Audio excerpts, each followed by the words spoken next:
भक्त लोगों का आना जाना हो गया है। राधे राधे आप सभी लोगों को। देख सकते हो आप सब लोग, बहुत लोग आ जा रहे हैं स्नान करके। अभी मंदिर खुल जाएगा 4 बजे सुबह।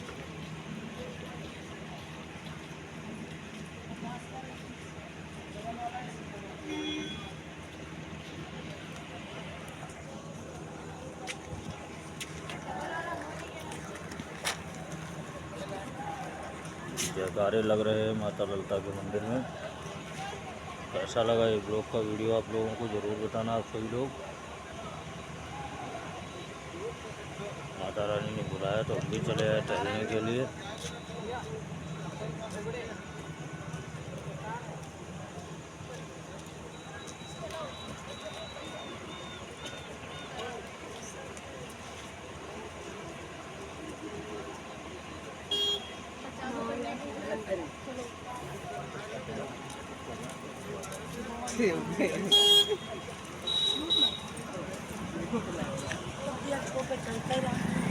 बड़े चलता